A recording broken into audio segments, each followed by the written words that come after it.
युद्ध के मैदान में ईरान का साथ देने के लिए हिजबुल्ला और हूती जैसे संगठन हैं, तो वहीं रूस और चीन जैसे देश भी ईरान के पक्ष में हैं।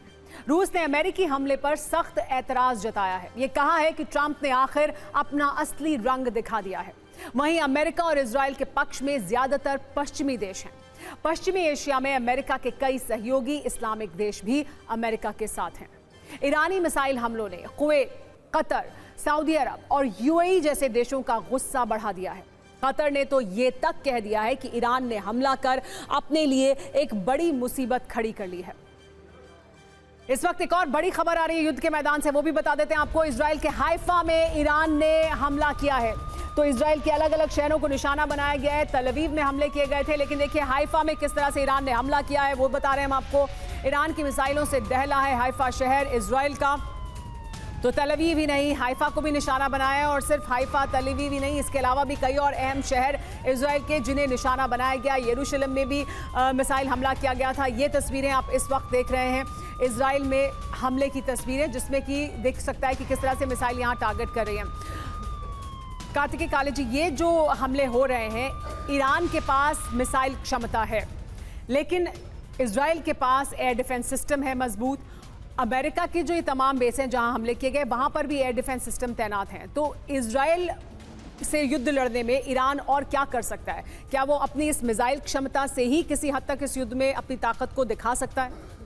देखिए, इजराइल की जो वीकनेस है वो ये है कि देश बहुत छोटा है, और इजराइल की जो स्ट्रेंथ है वो ये है कि उसके पास एक बहुत ही capable multi layered air defence system है। Multi layered air defence system का मतलब ये है कि अगर आप पहली लेयर से निकल भी गए तो दूसरी लेयर पे आपको इंटरसेप्ट किया जाएगा, नहीं तो तीसरी लेयर पे आपको इंटरसेप्ट किया जाएगा। और उससे जो है chances that means percentile support एक मिसाइल का बिना टच हुए निकलने का और हमला करने का वो बहुत कम हो जाता है। और इजराइल ने ऑब्वियसली 12 डे वॉर के बाद कुछ और चीज़ें भी सीख ली होंगी, जैसे राइट पोजीशनिंग, कहाँ पर क्या करना चाहिए, किस तरह से इजराइल की ईरानी मिसाइल्स किस तरह से रिएक्ट करती हैं, किस तरह से वो आती हैं, किस डायरेक्शन से आती हैं। ये सब चीज़ें जब आप एक्चुअल ऑपरेशन में होते हैं तो आप सीख जाते हैं, तो आप अपने इक्विपमेंट को बेटर यूज़ कर सकते हैं। तो इस समय इजराइल डेफिनेटली बेटर पोजिशन में है।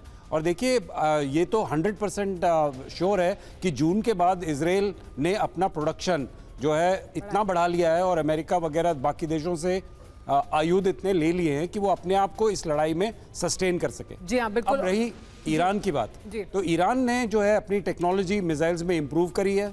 उन्होंने जो अपने मिसाइल पोजीशंस हैं वो ऐसी डीपली ज़मीन में डिग कर दी है, जिससे नॉर्मल हमले से जो है उनके मिसाइल्स को कुछ नहीं। अभी कुछ देर पहले ही हम अभी इस बार फर्क भी देख रहे हैं। इस बार जो अटैक हुआ है, जो फर्स्ट वेव ऑफ अटैक है मिसाइल का ईरान द्वारा, वो बहुत प्रिसाइज है।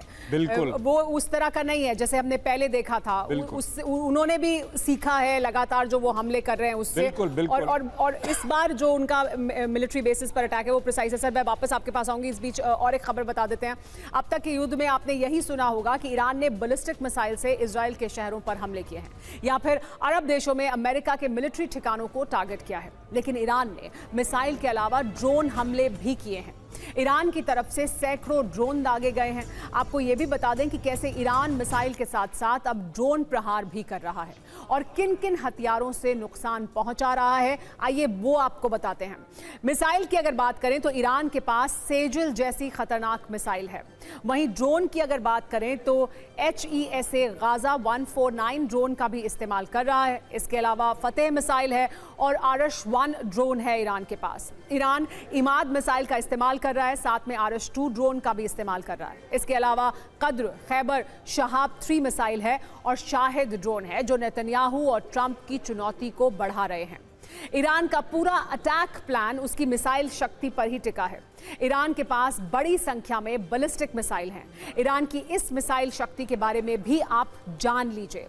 ईरानी मिसाइल बेड़े में गदर जैसी विध्वंसक मिसाइल मौजूद है, जिसकी रेंज करीब 2000 किलोमीटर है। यानी इजराइल के सारे शहर और अरब देशों के सारे अमेरिकी बेस उसकी रेंज में आते हैं। और इसी वजह से अमेरिका लगातार कह रहा था कि आप अपनी मिसाइल की रेंज को कम कीजिए, जिसके लिए ईरान तैयार नहीं था।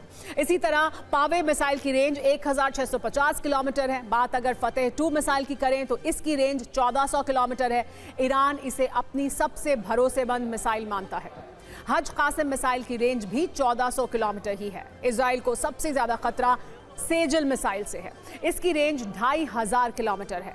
वहीं इमाद मिसाइल की रेंज 2000 किलोमीटर है। साहिब 3 मिसाइल भी 2000 किलोमीटर तक अपने टारगेट को तबाह कर सकती है। ईरान के पास कई अंडरग्राउंड मिसाइल सिटी हैं जहां इन मिसाइलों को सुरक्षित रखा गया है। जैसे ही इजराइल की तरफ से हमला हुआ, ईरान ने मिसाइल स्ट्राइक से जवाब दिया। विक्रमजीत जी, ये जो क्षमताएं हैं वो हम दिखा रहे हैं, लेकिन उसके बावजूद ईरान की क्षमता अमेरिका जितनी नहीं हो सकती है। जितनी इजराइल की ताकत है उतनी ईरान की ताकत नहीं है। फिर भी क्यों हम ये कह रहे हैं, क्यों नेतन्याहू ने भी जब बयान दिया तो कहा कि हम 4 दिन हमला करेंगे? सुमेरा जी, ये तो देखिए, रेंजेस की आपने बात बताई, क्षमता की बात बताई। मैं आपको थोड़ा दर्शकों को भी बताना चाहूँगा कि जब हम अमेरिका इराक में वेपन्स ऑफ मास डिस्ट्रक्शन ढूंढ रहा था और उसके बाद जो इराक की हालत हुई है वो हम सबको मालूम है, लेकिन वहाँ पे अभी तक उस लेवल के वेपन्स ऑफ मास डिस्ट्रक्शन मिले ही नहीं। पर विक्रम जी, उसके लिए तो ग्राउंड पे उतरना पड़ेगा ना, उसमें तो वो ग्राउंड पे उतरे थे। जी हाँ। आज के दिन अमेरिका ग्राउंड पे नहीं उतरना चाहता। नहीं, लेकिन वो सोच के गए थे, ये मान के गए थे, उनका एक परसेप्शन था कि इनके पास है,